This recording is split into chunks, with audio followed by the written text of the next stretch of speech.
magnetically confined plasma, or at least radially confined, but actually free plasma, which is then exhausted at the right side of the picture, in a magnetic nozzle.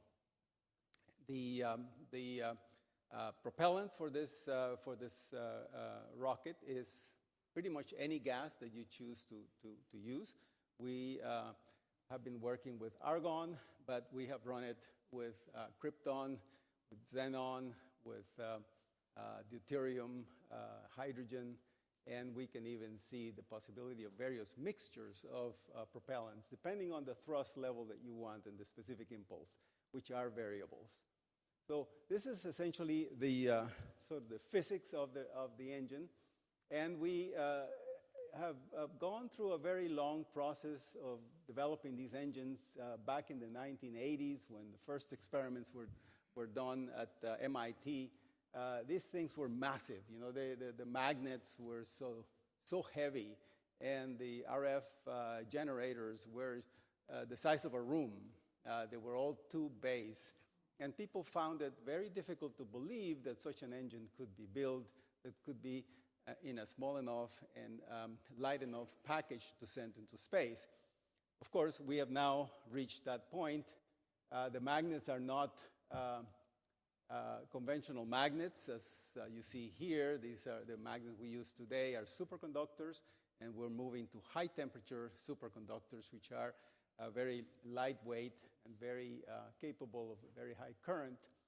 And the historical process took over many years from the early 90s, when we transferred the equipment to the Johnson Space Center, to the days at the Johnson Space Center, where we spent about 10 years, developed a major group of researchers from many universities and NASA centers and other national laboratories. We're able to prove the controlling physics of the device. We passed that point, and in 2005, we privatized the whole project and became a private company. And that is the Ad Astra Rocket Company, as it is today, obtaining a major private investment, and we started moving the technology forward based on private money. And we got it to the point in 2015 that NASA became interested again and began to fund us to develop the technology for flight. So we have gone from 2009 to 2012 with a VX200, a 200 kilowatt engine that operated, gave us about 10,000 shots. We were able to measure very respectable efficiencies and specific impulse operating on argon. We have since began modifying that. We modified that engine to work in a steady state, to actually run it continuously. In fact, we just last week finished a campaign of 3 weeks of continuous pulsing of this engine 24/7. In some runs, now we're running typically 17 hours continuous at power levels approaching 100 kilowatts. And our goal is to move to this flight engine, what we call the TC1Q. It is a device capable of 150 kilowatts, and that is what we hope to be able to fly very soon. This is just a few images of what it looks like in the various stages of the engine assembly and integration. The team working away and developing the various processes for integration and test, and all the cleanups that have to be done inside the vacuum chamber to be able to operate this engine for long periods of time. So this is the device that we are now moving to build for flight. You can see it's compared to a golf bag. It's not a big device. It is capable of 150, but you can see here one feature that's unique, and that is it's got this long, this wide ring on the outside, and that is a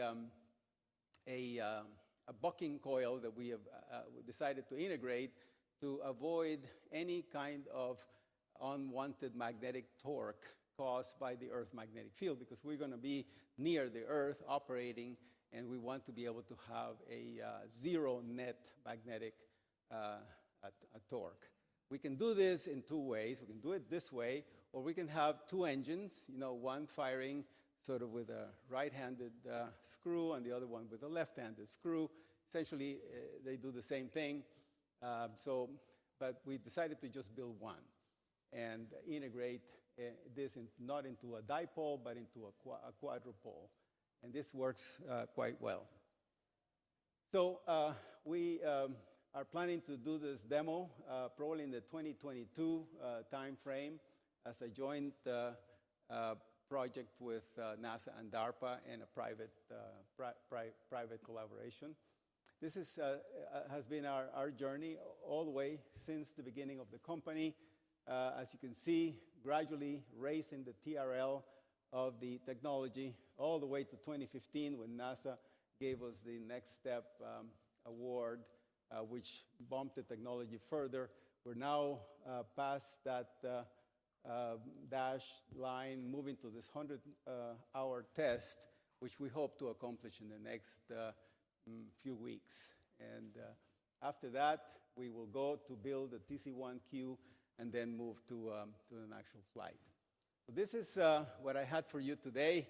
I hope this will give you a good feel, but we will have the engine ready, and when you have the reactor, we will have the engine ready for you. So thank you very much.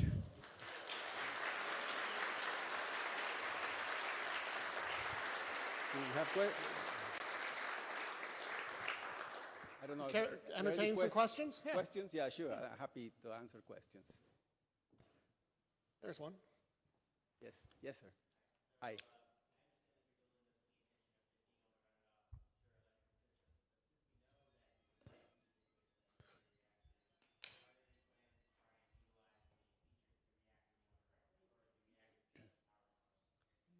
I'll repeat the question. So the question on the reactor, whether I plan to just use the electricity from the reactor or integrate more closely the reactor to the engine. Is that correct?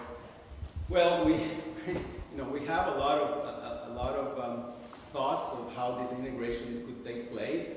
There was one piece of work that was done by NASA years ago to take the reactor heat and convert it to electricity with an MHD power conversion system.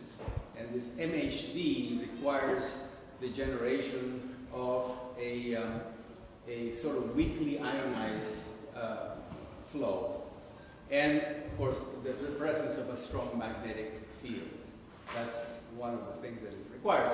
So we thought of combining the ionization process using radio waves, just like what we do with the plasma, and using the same technology for the superconducting magnet to do the MHD power conversion. So yes, there is a sort of a merging of the two, but it's not quite clear yet how we will do that. Yeah. Other questions? There's one. We have a microphone.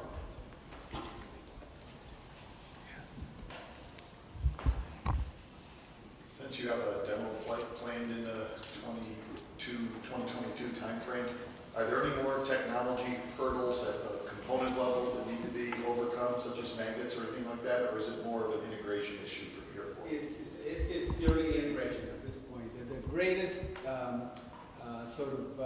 engineering hurdle is it was up until now was the thermal management of the engine. That is to be able to keep the superconductor cold enough while the core of the engine was, 5 million degrees. So, that sort of temperature stratification was a big challenge, but we've overcome that. And we have the superconducting magnet has been working great since 2009, and we see it as happy as it can be, and the engine is running, and the temperature of the magnet doesn't change at all. So it's been very pleasant surprise. Microphone? Hi, Dr. Jenkins. I really appreciate you using a submarine in your presentation. Question. In working on the magnetic nozzles and modeling and integration, can you discuss any issues you've had with, that you've had to overcome with thrust coupling or any such things? I guess a simpler question would be, has the model presented, or has the magnetic nozzle presented an integration issue at all? Magnetic nozzle, the question, maybe what you're referring to is whether or not the detachment occurs, the process of detachment. Yes. Yeah, that was a big issue. In fact, it was a really controversial issue up until a few years ago. People would say, the magnetic field would keep the plasma attached, and the plasma would just basically come around and hit you in the back or the front. Not so good for a rocket, right? And no, it doesn't happen. The field, the plasma detaches very nicely through this process of this loss of adiabaticity is what it's called. Basically, the particles do not behave in a linear way. It's a non-linear process. The magnetohydrodynamic model doesn't really work. The plasma comes out of the magnetic nozzle, and very tiny amount of it does follow the field line, but the bulk of the plasma just keeps going. It just detaches. And this sort of behavior, you can see this in conventional nozzles. When you see the boundary layers just very close to the edge, you see some of the rarefaction waves and some of the flows that do peel around. That happens too in a magnetic nozzle, but very small. Okay? So no issue right now on that. Any other questions? We have plenty of time. Yeah, there's one. Thank you. You got a microphone. You're happy to repeat it. On the flight system, have you engineered the cooling system and the superconducting magnet? And as well, you mentioned before that you needed 5 Tesla. And can you get that with high temperature superconducting magnets? Yeah, for the present engine, the highest field on axis is 2 Tesla. So we do not need 5 Tesla to do the rocket. The 5 Tesla number was for radiation shielding for other purposes. And the superconducting magnets we are using today, the one we have in the laboratory right now is a low temperature superconductor. It operates at about 1.8 Tesla, and it runs at temperatures of 5 Kelvin. So, we have designed this magnet to require no cryogens. So it's cryogen-free magnet. It just stays cold by pure conduction. So your conduction cooled by, we have a set of cryocoolers that connect at the bottom, and there is a thermal bus that extracts any residual heat that may enter the cryostat, but it is very well engineered so the leakage of heat is very low. So it does not require cryogens. So we have a cryogen-free design. And that's the same thing we will do on the high temperature superconductor. And the high temperature superconductor will work at 50 to 60 Kelvin, so about 10 times hotter than the present superconductor. So we feel that the engineering is a lot less challenging for the high temperature superconductor than it is for the low temperature ones.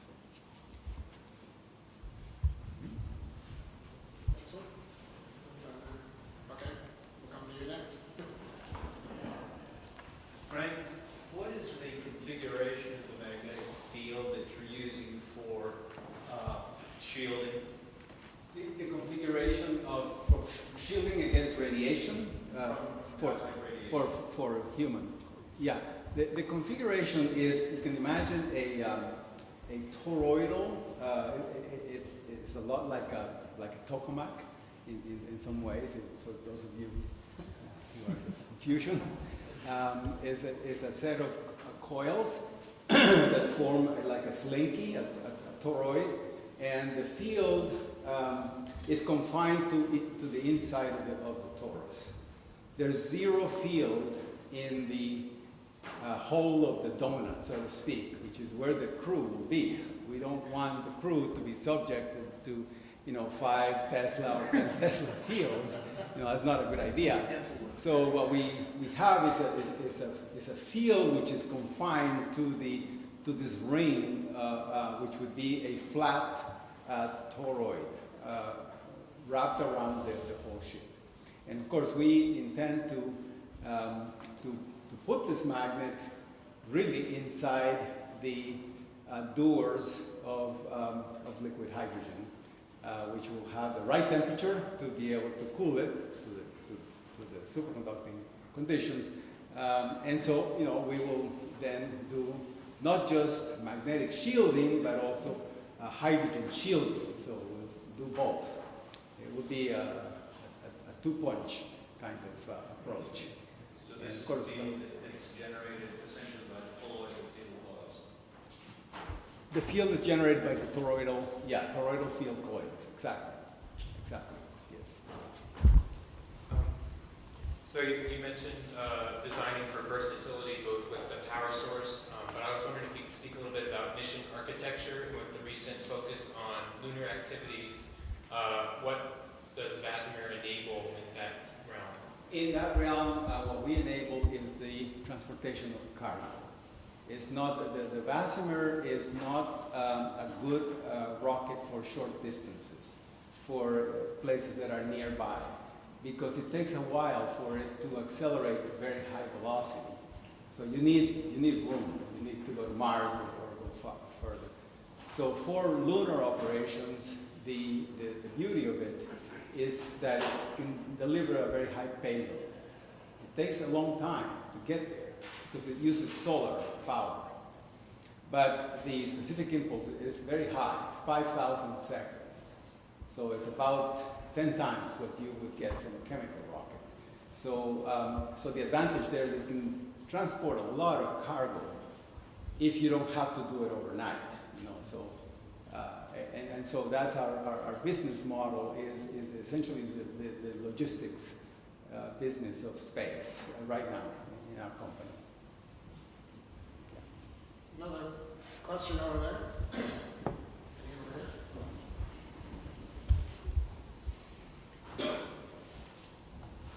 Hi, Dr. Diaz. How well do you understand the structure of the toroidal shielding field to the interchange reconnection that will occur as interplanetary magnetic field washes over the toroidal field? You'll end up with interchange reconnection at the interface, and you'll build up a lot of charge unless you can modulate the shielding field relative to the interplanetary magnetic field. Okay, well, it sounds to me like we need to talk because I don't really quite understand the As the context. sun sheds field into interplanetary space, it carries its magnetic field with it, and it's going to wash over your spacecraft. Okay. All right. Well, we probably need to talk. The field will be totally confined. So the field outside of the coil is zero. Does that make sense? The Earth has a dipolar magnetic field that seems as though a toroid in free space, and as the sun washes its field across, it creates the aurora, that interchange reconnection. Yes. Yeah, I do understand that. But I think I'm trying to understand the nature of the question. So a lot of charge builds up in the Earth's magnetic field as a consequence of the interchange reconnection that happens when the interplanetary magnetic field from the sun interacts with the dipolar field of the Earth. So you end up with a magnetosheath at the front of the Earth and a magnetotail at the end of the Earth. That's all interchange reconnection that's occurring. And it disturbs that dipolar field of the Earth, causing changes in field strength for the Earth, and those field strength changes accelerate particles into the Earth. That same thing's going to happen with your shielding field if it doesn't modulate relative to the inbound. Okay. magnetic Well, field. I have taken your comment a cool idea that you're going to travel in magnetic sheath atmosphere with your spacecraft. That'll shed a lot of charge, Okay. pull a lot of charge out of your power plant. Okay, I guess we have to think about that very, very carefully. So, Any more questions? Oh, there's one down here in the front. Oh, all right. So, I'm fine without the microphone, if you guys are. So, we were talking about the possibility of running it with even higher powers than what are currently available. If you do have more power available, what will that do for you? More ISP, more thrust, both? yes, the more power, the more thrust at the same ISP. The thing about the variable ISP for us is that we throttle the engine to give you more thrust when you need it, when you are near a high gravity environment. So when you need a bit more muscle, you throttle, but you don't throttle by reducing the power, because you pay dearly for that power in a nuclear reactor, and the kilograms per kilowatt will go way up if you were to reduce the power at that moment. So you want to keep the power maximum all the time, but you have to be careful how you use that power, whether in thrust or in specific impulse. So when we need high thrust, we put more power into the first stage of the rocket. So we make more plasma, so the plasma is more dense, but we don't heat it as much on the second stage. So you get a higher thrust exhaust at a lower specific impulse. And vice versa, when you are accelerating and you now are going really fast and you're out of the gravity environment, then you put more of your power into the second stage. You make less plasma, but you accelerate it